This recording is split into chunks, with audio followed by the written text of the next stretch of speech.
एक रात जब मैं अपने काम से देर रात लौट रही थी तो कुछ लोगों ने मुझे पकड़ लिया और एक घने जंगल में ले गए। वहां पर वो सभी मुझे बारी बारी नोचने लगे। वो लोग जानवरों की तरह मेरे बदन को काट रहे थे। तभी उन्हीं का एक साथी, जिसने मुझे हाथ तक नहीं लगाया और दूर एक पत्थर पर बैठा सिर्फ हंसे जा रहा था। बहुत दिनों बाद वो आदमी मुझे बाजार में मिला। मैंने देखा कि उसके तो मेरा नाम कोमल है। मेरी छोटी सी उम्र में ही मेरे पिताजी का देहांत हो गया।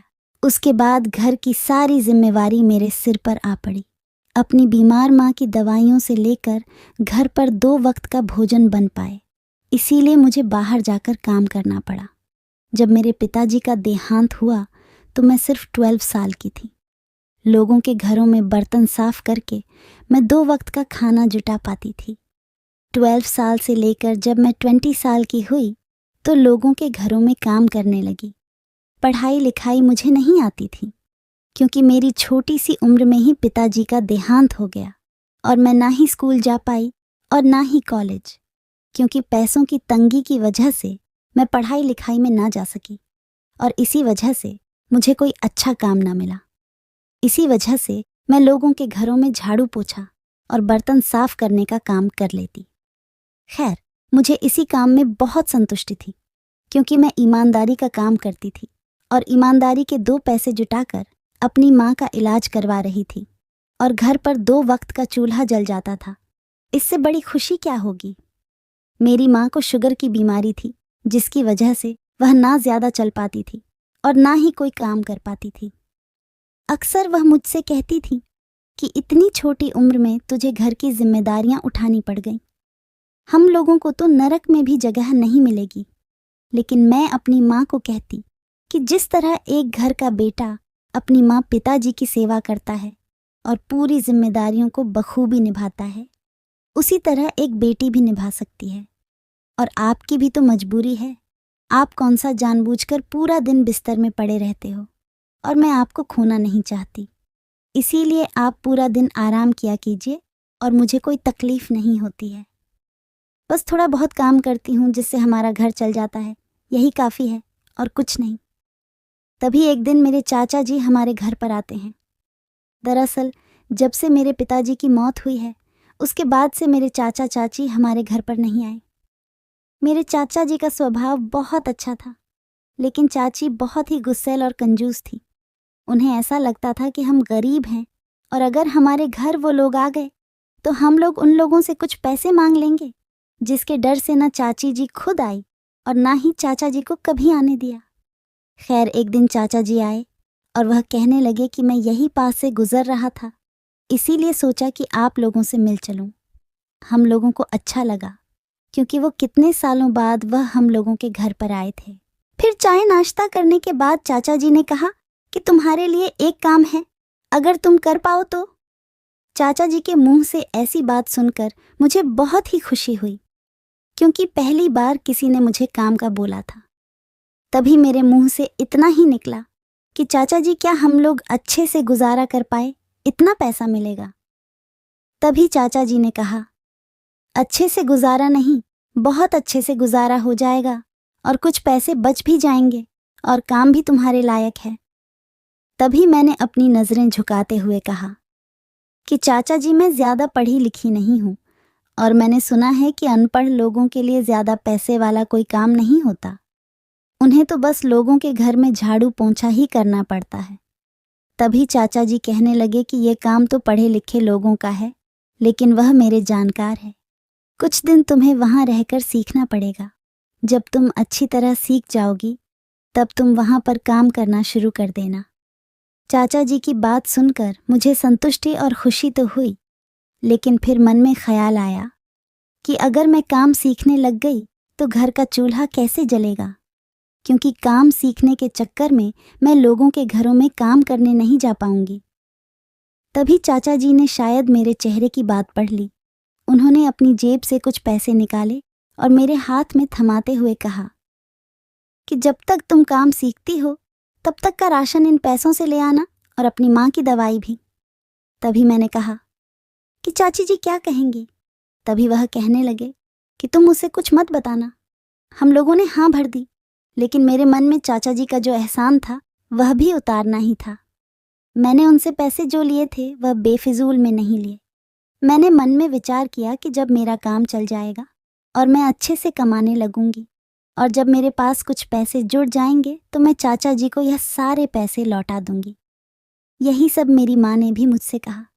खैर, अब हम माँ बेटी बहुत खुश हो गई, क्योंकि मेरे इतने बड़े होने के बाद मुझे पहली बार कोई ऐसा काम मिल रहा था जिसे करके हम लोग भरपेट भोजन करके के साथ साथ कुछ पैसे बचा भी सकते हैं, जिससे कल को कभी ज़रूरत पड़ती है तो किसी के आगे हाथ ना फैलाना पड़े। दूसरे दिन चाचा जी मुझे उस काम की जगह पर लेकर गए। वो एक बहुत ही बड़ी कंपनी दिखाई दे रही थी। मैंने चाचा जी से कहा कि मैं तो कुछ भी नहीं जानती और आप मुझे इतनी बड़ी कंपनी में ले आए, क्या यहाँ पर मुझे काम मिल पाएगा? तभी चाचा जी कहने लगे कि तू सब्र रख, सब कुछ सही होगा और वैसे भी ये मेरा दोस्त है, ज़रूर तुझे काम पर रख लेगा। अंदर जाकर एक बड़ी बड़ी आंखों और बड़ी बड़ी मूंछों वाले आदमी के पास ले जाकर मुझे खड़ा कर दिया गया। उसका डरावना चेहरा देखकर मेरे मन में डर बैठ गया कि पता नहीं मैं इसके साथ कैसे बात कर पाऊंगी। चाचा जी ने उस आदमी से कहा कि ये मेरी भतीजी है और इसे यहाँ पर काम पर रख लो, इसे काम की सख्त ज़रूरत है। तभी वह आदमी कहने लगा कि तुम्हारी बात भी कभी टाली जा सकती है क्या? क्यों नहीं, हम लोग इसे काम पर रख लेंगे। तभी उसने एक लड़की को आवाज़ लगाई। छोटे छोटे कपड़े में एक लड़की वहां आई और उस आदमी ने उससे कहा कि इसे सारा काम समझा दो। तभी वह लड़की मुझे एक कमरे में ले जाकर कुछ फाइलों को दिखाते हुए इस काम को समझाने लगी और मुझसे कहा कि अब से तुम्हें 10 दिन लगातार यहाँ पर आना है, तभी तुम्हारे दिमाग में ये सब काम जा पाएगा। अब मैं रेगुलर काम सीखने के लिए जाने लगी और मुझे धीरे धीरे काम भी समझ में आने लगा। मेरा काम था कि जितने भी लोग उस कंपनी में काम करते थे उनको फाइल देना और थोड़ा बहुत कागज़ों का काम रहता था। इस काम के मुझे महीने के ऐसा 1000 मिलने लगे, जिससे मेरी माँ की दवाइयाँ और घर का खर्च भी निकल जाता था और कुछ रुपए बच भी जाते थे, जो आगे के भविष्य के लिए मैं इकट्ठा करने लगी। अब मैं बहुत खुश थी, क्योंकि मुझे ज़्यादा मेहनत भी नहीं करनी पड़ती थी और अच्छे पैसे की कमाई हो रही थी। वह इंसान बहुत अच्छा था, जिसे मुझे शुरुआत में देखकर मन में डर हुआ था। वह हर रोज़ कभी भी कोई काम में दिक्कत होती तो मुझे समझा देता। खैर, ऐसे ही दिन निकलते गए। जब मैंने काम को शुरू किया तो सब लोग मुझ पर बहुत हंसते थे, क्योंकि मेरे कपड़े अच्छे नहीं होते थे। कपड़ों में हर जगह छोटे छोटे छेद होते, क्योंकि खाना बनाते वक्त आग की चिंगारी मेरे कपड़ों पर गिर जाती थी। हम लोगों की इतनी औकात नहीं थी कि नए नवेले और उस ऑफिस में जैसे लोग कपड़े पहन कर आते हैं उतने अच्छे ब्रांडेड कपड़े पहन सकें।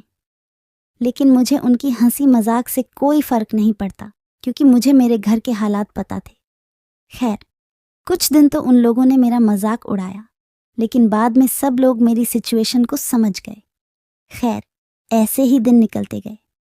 अब मैं अच्छी तरह काम करने लगी और 4 पैसे भी जुटने लगे, और अब मैंने चाचा जी को भी पैसे लौटा दिए और उनका धन्यवाद करते हुए उनका एहसानमंद रहने का बोलकर घर पर आ गई। लेकिन कुछ दिनों से मुझे वहम होने लगा कि उस कंपनी के कुछ लड़के जो वहाँ पर काम करते हैं वो मुझ पर गंदी नज़र रखने लगे।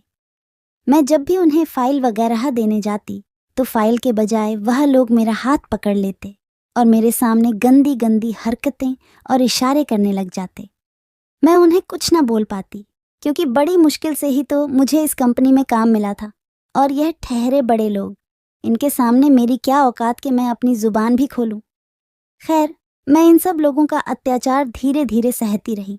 यह तो अब उन लोगों का हर रोज़ हो गया था, मुझ पर गंदी तरह से नज़र रखना, गंदे गंदे इशारे करना और गलत बातों से मुझे तंग करना। लेकिन मैं कुछ नाम बोल पाई, और शायद मेरी चुप्पी का उन लोगों ने कुछ ज़्यादा ही फ़ायदा उठा लिया था। खैर, एक दिन उस कंपनी के मालिक ने कहा कि आज से काम बढ़ गया है, जिसकी वजह से कल से देर रात तक काम करना पड़ेगा, और हाँ, इस काम का तुम्हें अलग से पैसा भी मिलेगा। देर रात का नाम सुनकर मेरे तो होश ही उड़ गए, क्योंकि घर पर माँ को दवाई देनी और खाना देना सिर्फ मेरी ही जिम्मेवारी थी, और जिस कंपनी में मैं काम करती थी वहाँ से मेरा घर बहुत ही ज़्यादा दूरी पर था, जिससे घर पहुँचने में मुझे 2 घंटे लगते थे। जितनी देर रात का वह कंपनी का मालिक बोल रहा था, इतनी रात में तो ऑटो रिक्शा भी जाने बंद हो जाते हैं, मैं घर पर कैसे पहुँचूंगी? तभी मैंने इस बारे में उनसे बात की तो उन्होंने कहा कि यह सब मुझे नहीं पता, सब लोग यहाँ पर काम कर रहे हैं तो तुम्हें भी करना पड़ेगा। खैर, मैंने दुखी मन से हाँ बोल दिया। दूसरे दिन माँ को यह सब बात बताते हुए सवेरे ही शाम का खाना बनाकर उन्हें दे दिया और बोला कि माँ खाना खाकर दवाई लेकर सो जाना, मुझे रात को देर हो जाएगी। ये बात माँ को भी नहीं जच्ची। वह कहने लगी कि बेटा, तू अकेली लड़की इतनी रात को कैसे घर पर आएगी? तू कहती है तो मैं तेरे साथ चलती हूँ। तभी मैंने माँ से कहा कि नहीं माँ, आप पूरा दिन और इतनी रात तक वहाँ पर क्या करोगी? और वहाँ पर तो आराम करने के लिए भी कोई जगह नहीं है और ना ही घर के किसी सदस्य को साथ में ले जाने की अनुमति देते हैं, इसलिए आप घर पर ही आराम कीजिए। कोई बात नहीं, मैं जैसे तैसे आ जाऊंगी और कोशिश करूंगी थोड़ा और जल्दी आ जाऊं।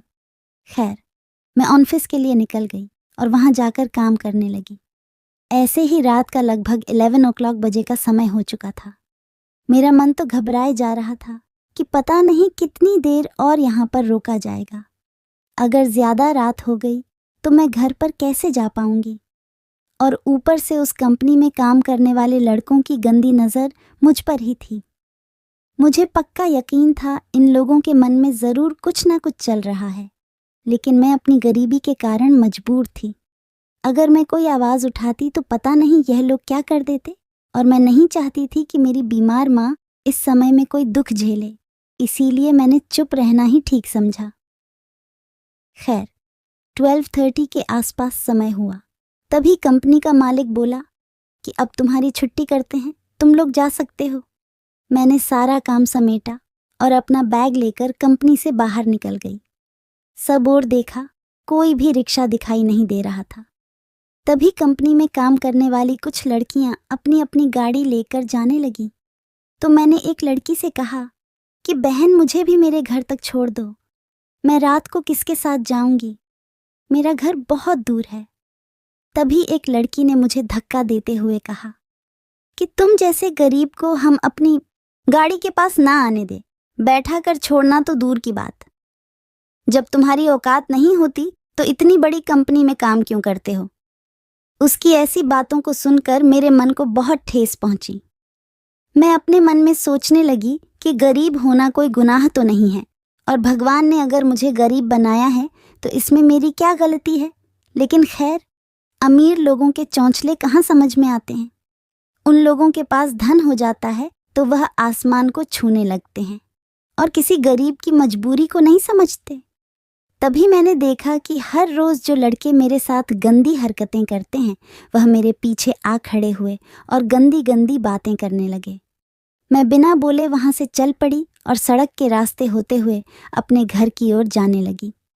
तभी मैंने देखा कि वह लड़के मेरे पीछे ही आ गए और उनमें से एक लड़के ने मेरे मुंह पर हाथ रखा और अपनी गाड़ी में बैठा लिया। मैंने काफ़ी कोशिश की थी चिल्लाने की और हाथ पैर भी मारे, लेकिन उन लोगों के सामने मैं क्या थी। मुझे एक जंगल के अंदर ले जाया गया। वहां जाकर वह लोग बारी बारी मेरे शरीर को नोचने लगे, दरिंदों की तरह मेरी पूरे शरीर को खाने लगे और मेरे साथ ऐसी ऐसी हरकतें करने लगे। मैं दर्द के मारे कराह रही थी। मुझे समझ में नहीं आ रहा था कि मुझे कौन बचाएगा। मैं बार बार भगवान को भी पुकार रही थी, लेकिन आज तो भगवान ने भी मेरी ना सुनी और उन दरिंदों ने मेरे को नोच खाया और मुझे खून से लथपथ उसी हालत में वहां पर छोड़कर जाने लगे। तभी मेरी नज़र उनके एक साथी पर पड़ी जिसने मुझे हाथ तक नहीं लगाया था। दूर एक पत्थर पर बैठा सब नज़ारा देखे जा रहा था और देखकर हंस रहा था। कभी ताली बजाता तो कभी अपने पैरों को मारता। ऐसे खुश हो रहा था मानो कोई फिल्म चल रही हो और उसमें कॉमेडी सीन आ गया हो। मुझे तो समझ में नहीं आ रहा था कि इन दरिंदों ने अपनी हवस का शिकार मुझे बना लिया तो वह क्यों नहीं बना रहा है और ऊपर से हंस भी रहा है। तभी इन दरिंदों में से एक लड़के ने जाकर उसके पीठ को थप्पड़ पाया और बोला कि काम हो गया, चलो चलते हैं। वह हंसते हुए उनके साथ चला गया। मैंने बहुत मिन्नतें की, लेकिन उन्होंने मेरी एक ना सुनी और मुझे उस दर्द भरी हालत में वहीं पटक कर जाने लगे। मैंने जैसे तैसे खुद को संभाला और अपने मरे मरे कदमों से घर की तरफ चल पड़ी। मेरी आंखों में आंसू थे और पूरा शरीर दर्द के मारे टूटा जा रहा था। मुझसे एक कदम भी नहीं चला जा रहा था। मेरे दिल से उन दरिंदों के लिए इतनी बद्दुआ निकल रही थी जितनी कि कोई अपने दुश्मन को भी ना दे। उन लोगों ने मेरे साथ जो किया था उसकी सज़ा तो उन लोगों को ज़रूर मिलेगी। मैं नहीं तो भगवान उन लोगों को ऐसी सज़ा ज़रूर देगा। मैं खून से लथपथ घर पर पहुंची, लेकिन मैं मेरी माँ को यह सब नहीं बताना चाहती थी और ना ही यह महसूस होने देना चाहती थी कि मेरे साथ क्या हुआ है। तभी मैंने घर का दरवाज़ा खोला तो देखा कि मेरी माँ गहरी नींद में सोई हुई है। मैं धीरे धीरे से अपने कमरे में गई और जाकर अपने कपड़े बदले और माँ के पास आकर बैठ गई। मैंने बड़ी ही मुश्किल से अपने आंसू को संभाला और अपने कलेजे पर हाथ रखकर अपने दर्द को अंदर ही छुपाए रखा। मैंने ज़रा भी एहसास नहीं होने दिया अपनी माँ को कि मैं किन हालातों से गुजर कर आई हूँ और मेरे साथ क्या हुआ है। तभी मेरी माँ ने मेरे सर पर हाथ रखते हुए कहा कि क्या हुआ बेटी, बड़ी उदास लग रही है। तभी मैंने माँ से कहा कि नहीं माँ, कोई बात नहीं है। वह दरअसल पूरा दिन और इतनी रात तक काम करती रही, जिसकी वजह से मेरे चेहरे पर थकान आ गई है। तभी मेरी माँ को मेरे हाथों और गर्दन के पास खरोच के निशान दिखाई दिए। तभी वह कहने लगी कि यह निशान कैसे हैं, कोई बात है तो मुझे बता दे। मेरा बहुत मन था कि माँ को सारी बातें कहूँ और उनके सामने जी भरकर रो लूँ, ताकि मेरे अंदर का पूरा दर्द बाहर निकल जाए और मेरा मन हल्का हो जाए। लेकिन मैं नहीं चाहती थी कि मेरी माँ इस दर्द में पड़ जाए, क्योंकि अगर उन्हें यह सब पता चलता तो वह अपने आप को जिंदा नहीं रख पाती। इसीलिए मैंने माँ से कहा कि माँ कुछ नहीं। रास्ते में आते वक्त कुछ पशुओं को कांटों तारों के अंदर उलझा देखा तो उनको आज़ाद करने लग गई, जिस वजह से वो कांटों के तार मेरे बदन को लग गए और यह निशान बन गए। तभी मेरी माँ ने मेरे सर पर हाथ रखा और बोला कि बहुत अच्छा काम किया बेटा तूने। तू तो मेरी सबसे अच्छी और लाडली बेटी है। इतनी रात को इतनी थकी हुई भी दूसरों की मदद में लगी थी। अब तो मुझसे रहा नहीं गया और मैं खाना खाने का बहाना बनाकर कमरे में आ गई और जोर जोर से रोने लगी। मेरे अंदर इतना दर्द भरा हुआ था कि मैं अगर किसी को बताने बैठूं तो सामने वाला भी रो दे। मेरे पूरे बदन पर पसीने छूट रहे थे, मेरी आंखों से आंसू बह रहे थे। आज मैं अपनी जिंदगी के वह पल जी रही थी जिनके बारे में मैंने कभी भी नहीं सोचा था। मैं गरीब जरूर थी, लेकिन मेरे साथ ऐसा होगा मैंने आज तक नहीं सोचा। मेरे मन में हमेशा से यही था कि हम गरीब हैं, लेकिन 2 वक्त का खाना अपनी मेहनत करके खाएंगे और अपनी खुशी से रहेंगे।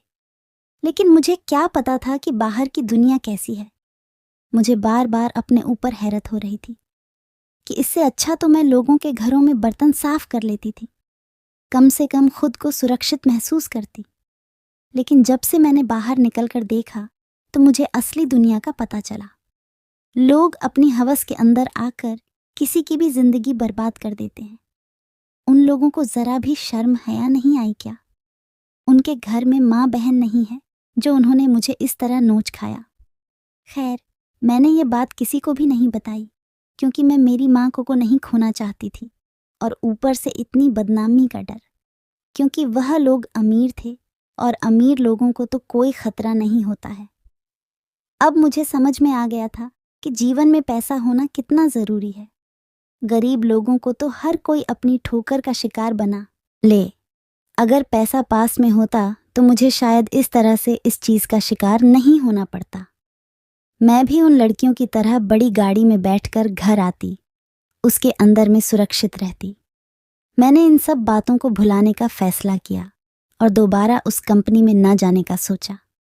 मैंने दूसरे दिन चाचा जी के पास जाकर बोल दिया कि मुझे उस कंपनी में काम नहीं करना। तभी चाचा जी कहने लगे कि क्या हुआ बेटी, अभी तो तुम्हारे पास पैसे जमा होने शुरू हुए थे। मैंने अपने मन में सोचा कि ऐसे पैसों का क्या जिसमें मुझे अपनी इज्जत की नीलामी करनी पड़े। इतने दिन मुझे यह खुशी थी कि मैं एक अच्छा काम करने लगी हूँ, अब हमारा घर अच्छे से चलने लगा है, 2 पैसे भी पास में जुड़ने लगे हैं। लेकिन मुझे क्या पता था कि एक काली रात ऐसी आएगी जो मेरा सब कुछ छीन लेगी। खैर, मैंने कोई ना कोई बहाना बनाकर चाचा जी से बोल दिया कि मुझे नहीं जाना, आप अपने दोस्त से कह दीजिएगा। तभी मैं लोगों के घरों में फिर से झाड़ू पोंछा का काम करने लग गई और उसी में संतुष्ट हो गई। अब इस बात को गुजरे पूरा 1 महीना हो चुका था। एक दिन मैं माँ के पास बैठी थी तो मुझे उस लड़के का ख्याल आया जो उस दिन मेरे साथ गलत हो रहा था तो पत्थर पर बैठा हंसे जा रहा था। अब उसका ख्याल मेरे पूरे मन में दौड़ रहा था कि आखिर उसके दिमाग में क्या चल रहा होगा। उसने मुझे छुआ क्यों नहीं? वह भी तो मर्द ही था ना, क्या उसके अंदर हवस नहीं जागी? लेकिन वह ऐसे हंस क्यों रहा था?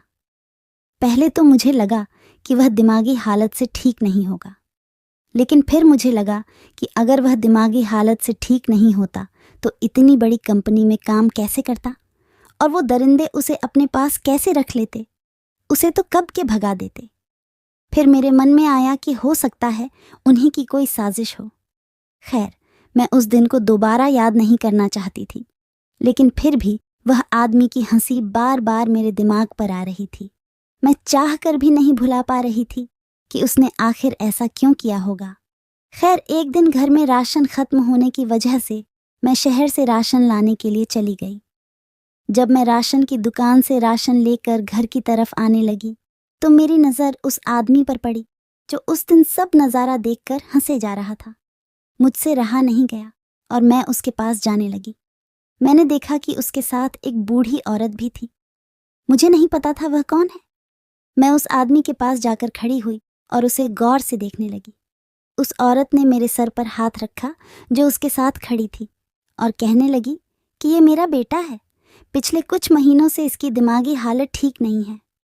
तभी मैंने उसकी माँ से पूछा कि इसकी दिमागी हालत ठीक नहीं है तो यह इतनी बड़ी कंपनी में काम कैसे करता है? तभी उसकी माँ ने कहा कि बेटा, तुम इसे कैसे जानती हो और तुम्हें कैसे पता कि यह एक बड़ी कंपनी में काम करता है? तभी मैंने कहा कि मैं भी उस कंपनी में काम करती थी, लेकिन किसी वजह से मुझे वह काम छोड़ना पड़ा। तभी उसकी माँ कहने लगी कि यह कंपनी में काम कर लेता है, इसे कोई दिक्कत नहीं है, लेकिन कभी कभार इसे पता नहीं क्या हो जाता है। वैसे तो यह ठीक रहता है, लेकिन कभी कभी इसका दिमाग इस कदर खराब हो जाता है कि यह पागलों की तरह हरकतें करने लगता है। तभी उसकी माँ ने कहा कि बेटा, अब इतनी बात बता दी है तो तुझसे और बात क्या छुपानी? उस औरत ने मेरा हाथ पकड़ा और एक साइड में ले जाकर मुझे सारी बात बताई। उसके बाद जो उस औरत ने बताया उसे सुनकर तो मेरे पैरों तले से ज़मीन खिसक गई। वो कहने लगी कि मेरे बेटे की शादी 2 साल पहले हुई थी, लेकिन कुछ गुंडों ने इसकी पत्नी की इसी के सामने इज्जत लूट ली और उसके बदन को नोच कर खा गए और उसे मार डाला। तभी से यह ऐसा हो गया। यह जब तक दवाई लेता है तब तक ठीक रहता है। जब दवाई का असर खत्म हो जाता है तो यह इस कदर करने लगता है जैसे इसके दिमाग में कोई बात दौड़ रही हो। अभी मुझे सारी बात समझ में आ गई थी कि यह उस दिन हंस क्यों रहा था। शायद उसे मुझ में अपनी पत्नी दिखाई दी होगी और इसके दिमाग में फिर से कोई दिक्कत आ गई होगी, जिसकी वजह से यह हंसने लगा था और पागलों की तरह हरकतें करने लगा हो। फिर मैंने उसकी माँ से कहा कि क्या उन दरिंदों को पकड़ा नहीं गया?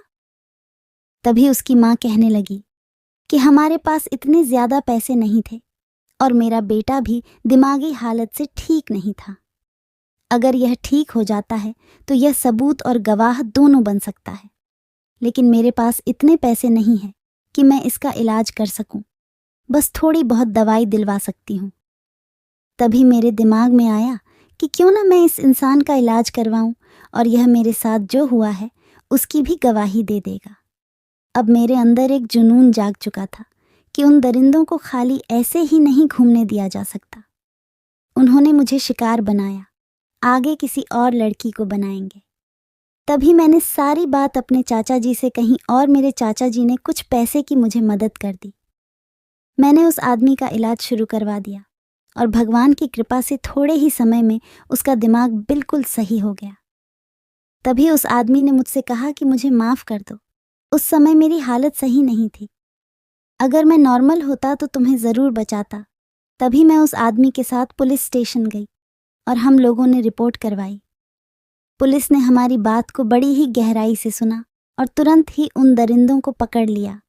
उस आदमी ने गवाही दी और सबूत भी दिया कि वह उस वारदात के समय में मौजूद था। अब उन दरिंदों को कड़ी से कड़ी सज़ा मिल रही है।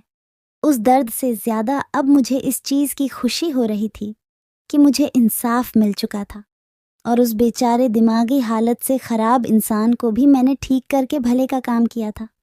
धन्यवाद दोस्तों। तो दोस्तों, यह थी हमारी आज की कहानी। उम्मीद करते हैं आपको पसंद आई होगी। आपका क्या कहना है इस कहानी के बारे में कमेंट करके हमें ज़रूर बताएं। वीडियो को लाइक करके चैनल को सब्सक्राइब कर लीजिए। साथ में घंटी को दबाकर ओनल पर सेट कर लीजिए ताकि आने वाली वीडियो आपको तुरंत मिले। धन्यवाद।